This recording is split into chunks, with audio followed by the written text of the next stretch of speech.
بسم اللہ الرحمن الرحیم۔ سورہ فاتحہ کی تفسیر بسم اللہ الرحمن الرحیم کی بیان قرآن سے۔ سورہ فاتحہ اگرچہ قرآن حکیم کی مختصر صورتوں میں سے ہے، اس کی کل 7 آیات ہیں، لیکن یہ قرآن حکیم کی عظیم ترین صورت ہے۔ اس سورہ مبارکہ کو ام القرآن بھی کہا گیا ہے، اساس القرآن بھی، یعنی یہ پورے قرآن کے لیے جڑ، بنیاد اور اساس کی حیثیت رکھتی ہے۔ یہ الفاتحہ کس اعتبار سے ہے؟ فتح یفتح کے معنی ہے کھولنا۔ چونکہ قرآن حکیم شروع اس صورت سے ہوتا ہے، لہٰذا یہ صورت دا اوپننگ سورہ آف دا قرآن ہے۔ اس کا ایک نام الکافیہ کفایت کرنے والی اور ایک نام ہے الشافیہ یعنی شفا دینے والی۔ تو دوسری بات یہ نوٹ کیجئے کہ یہ سورہ مبارکہ پہلی مکمل صورت ہے جو رسول اللہ صلی اللہ علیہ وسلم پر نازل ہوئی ہے۔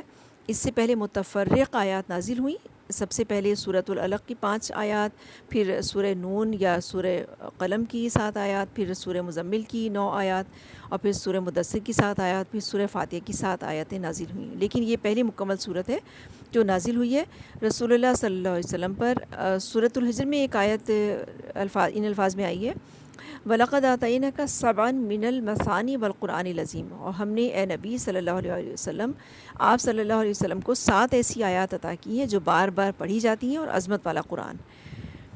سورہ فاتحہ کی 7 آیتیں دہرا کر پڑھی جاتی ہیں، نماز کی ہر رکعت میں پڑھی جاتی ہیں، اور یہ سورہ مبارکہ خود اپنی جگہ پر ایک عظیم قرآن ہے، قرآن عظیم ہے۔ صحیح بخاری کی روایت ہے، رسول اللہ صلی اللہ علیہ وسلم نے ارشاد فرمایا کہ سورت الحمد للہ رب العالمین ہی ہے، سبع ثانی اور قرآن عظیم ہے جو مجھے عطا ہوئی ہے۔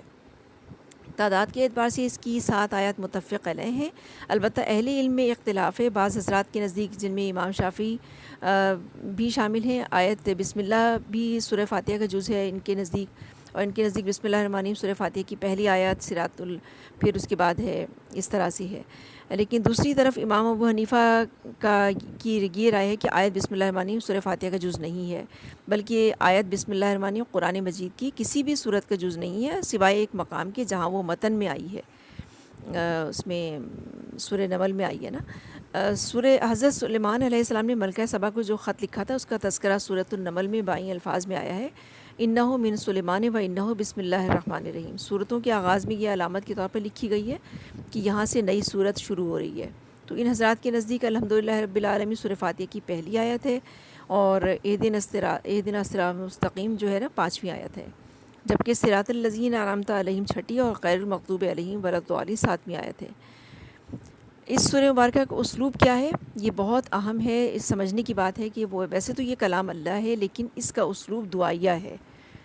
یہ دعا اللہ نے ہمیں تلقین فرمائی ہے کہ مجھ سے اس طرح مخاطب ہوا کرو جب میرے حضور میں حاضر ہو، تو یہ کہا کرو۔ واقع یہ ہے کہ اسی بنا پر قرآن مجید کی اس صورت کو نماز کا جزو لازم قرار دیا گیا ہے، بلکہ سورہ فاتحہ ہی کو حدیث میں الصلاۃ کہا گیا ہے، یعنی اصل نماز سورہ فاتحہ ہے۔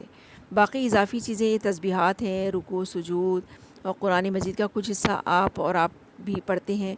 حضرت عبادہ بن ثابت رضی اللہ عنہ سے مروی ہے کہ حدیث ہے کہ رسول اللہ صلی اللہ علیہ وسلم نے ارشاد فرمایا کہ یعنی جو شخص نماز میں سورہ فاتحہ نہیں پڑھتا اس کی کوئی نماز نہیں۔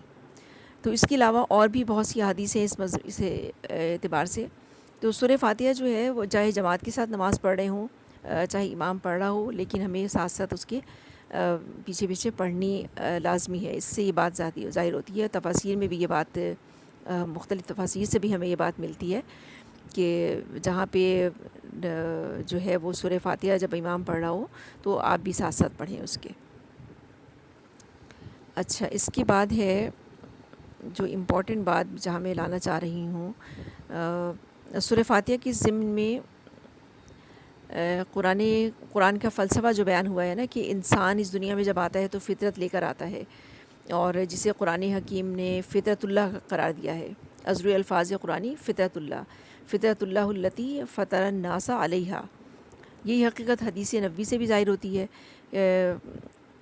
من مولود الا یولد علی الفطرت فابواہ یحودانہ اور ینصرانہ اور یمسحانہ۔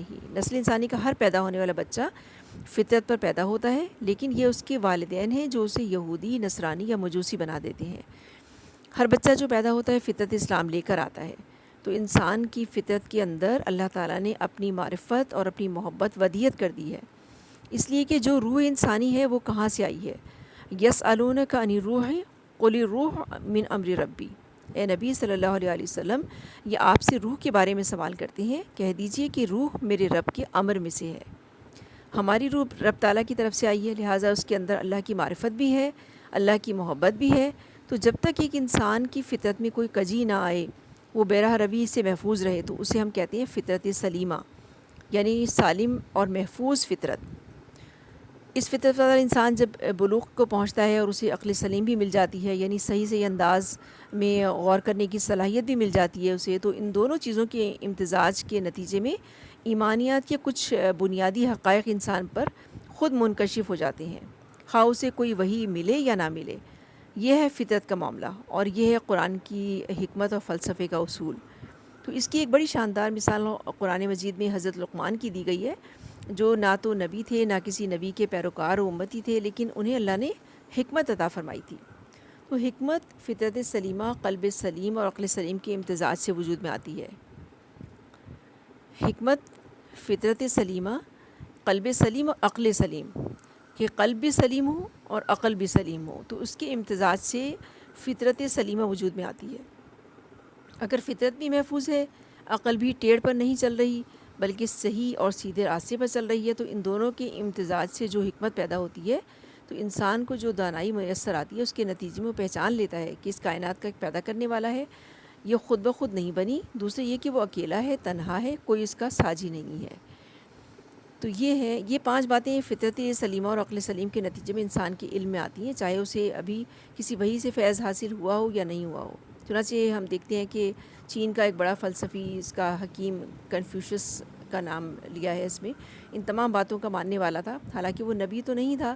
مزید برآں یہ بات بھی سامنے آتی ہے کہ انسانی زندگی صرف یہ دنیا کی زندگی نہیں ہے، اصل زندگی ایک اور ہے جو موت کے بعد شروع ہوگی، اور اس میں انسان کو اس دنیا کے اعمال کا پورا پورا بدلہ ملے گا۔ نیکیاں کمائی ہیں تو ان کی جزا ملے گی، بدیاں کمائی ہیں تو ان کی سزا ملے گی۔ تو یہ وہ حقائق ہیں جہاں تک انسان اپنی عقل سلیم اور فطرت سلیمہ کی رہنمائی سے پہنچ جاتا ہے، پھر اس کا منطقی نتیجہ یہ نکلتا ہے کہ ایک ہستی جو ہے یکتا ہے، وہی پیدا کرنے والا ہے، پروردگار ہے، وہی رازق ہے، وہی خالق ہے، وہی مالک ہے، وہی سب کچھ کرنے والا ہے، تو اسی سے محبت کرنی چاہیے، اسی کو مطلوب بنانا چاہیے۔ یہ اس کا منطقی نتیجہ ہے، اور یہاں تک انسان عقل سلیم اور فطرت سلیمہ کی رہنمائی سے ہی پہنچ پاتا ہے۔ پھر اس کے بعد وہ ہدایت کی درخواست کرتا ہے۔ ایک مسئلہ جب یہ آتا ہے کہ اب وہ انسان سوچتا ہے کہ میں کروں کیا کروں۔ جہاں تک انفرادی معاملات کا تعلق ہے، تو ایک روشنی اللہ نے انسان کے باطن میں رکھی ہوئی ہے، تو اس کے ضمیر کے اندر، قلب اور روح کے اندر یہ روشنی موجود ہے کہ انسان نیکی و بدی کو خوب جان لیتا ہے، جیسے کہ سورہ والشمس میں ہے نا، وَنَفْسٍ وَمَا سَوَّاهَا فَأَلْهَمَهَا فُجُورَهَا وَتَقْوَاهَا، قسم ہے نفس انسانی کی جو اسے سنوار درست کیا، اس نے سنوارا درست کیا، اس کی نوک پلک سواری، پھر اس میں نیکی و بدی کا علم الہامی طور پر رکھ دیا۔ ہر انسان جانتا ہے کہ جھوٹ بولنا برا ہے، سچ بولنا اچھا ہے، وعدہ پورا کرنا اچھا ہے، وعدہ خلافی بری بات ہے، پڑوسی کو ستانا بہت بری بات ہے، جبکہ پڑوسی کے ساتھ خوش خلقی کے ساتھ پیش آنا انسانیت کا تقاضا ہے۔ یہ سب باتیں تو ہمیں تمام مذاہب میں بھی کامن ملتی ہیں نا، تو یہ کوئی بھی مذہب جو ہے وہ اس سے انکار نہیں کرے گا کہ وعدہ پورا کرنا اور وعدہ خلافی کرنا کتنی بری بات ہے، وعدہ پورا کرنا اچھی بات ہے، اور اخلاق اچھا رکھنا اپنا انسانیت کا تقاضا ہے یہ۔ تو ان چیزوں سے تو کوئی بھی انکار نہیں کرتا۔ تو انفرادی سطح پر تو انسان حق و باطل کی پہچان کر لیتا ہے، لیکن اجتماعی زندگی کا جب معاملہ آتا ہے تو اس کے لیے مجبوری ہو جاتی ہے کہ وہ کون سا راستہ اختیار کرے، اعتدال کا کون سا راستہ ہے۔ تو اس میں پھر اس کو رہنمائی کی ضرورت پیش آتی ہے، اللہ سے دعا کرتا ہے۔ فطرت سلیم رکھنے والا بھی اللہ سے دعا کرتا ہے کہ اللہ تعالیٰ مجھے وہ راستہ دکھا دے، میں تیری مدد کے بغیر اس راستے پہ نہیں پہنچ سکتا، جب تک تیری مدد شامل نہیں ہوگی مجھے وہ راستہ نہیں نظر آ سکتا، میں اس پہ نہیں چل سکتا۔ تو اللہ تعالیٰ پھر اس کی دعا سنتا ہے، پھر اس کے سامنے پورا قرآن رکھ دیتا ہے کہ اس قرآن کو پڑھتا جا اور سیدھا راستہ تجھے ملتا جائے گا۔ تو ہمیں اس سے یہ سبق ملتا ہے کہ ہمیں قرآن سے جڑنا، قرآن سے سبق لینا، قرآن کو نصیحت کے لیے، ہدایت کے لیے پڑھنا کتنا اہم ہے، کتنا ضروری ہے۔ یہ صرف ثواب کی کتاب نہیں ہے بلکہ ہدایت کی کتاب ہے، زندہ انسانوں کے لیے اتری ہے، زندہ کے لیے ہدایت ہے، اور مردوں کے لیے ہم لوگ فاتحہ کی خوانی کے لیے ان کو بخشنے کے لیے پڑھتے ہیں۔ یہ کتاب زندہ پڑھیں گے تو یہ کتاب ہی ان کو بخش پائے گی انشاءاللہ، اور ہدایت کی نیت سے پڑھیں گے، جس نیت سے پڑھیں گے اسی نیت پہ اس کو لے کے چلے گی۔ تو ہدایت کی نیت سے پڑھیں گے تو ہدایت انشاءاللہ اللہ تعالیٰ اسے عطا کرے گا۔ تو اللہ تعالیٰ ہمیں توفیق عطا فرمائے کہ اس کتاب کو ہم صحیح طور پر سمجھیں اور اس کا صحیح فہم عطا کرے اللہ تعالیٰ ہمیں، اور ہدایت کی نیت سے پڑھیں۔ ہماری نیت جو ہے وہ بالکل صاف ستھری ہو۔ اس حوالے سے کوئی بھی سوالات دماغ میں آتے ہیں تو اس کو سائڈ میں لکھتے جائیں، اور پھر قرآن پڑھتے جائیں گے، اس کے جواب انشاءاللہ قرآن ہی سے اس کو ملنے شروع ہو جائیں گے۔ سبحانک اللہم و بحمدک، نشہد ان لا الہ الا انت، نستغفرک و نتوب الیک۔ السلام علیکم ورحمۃ اللہ وبرکاتہ۔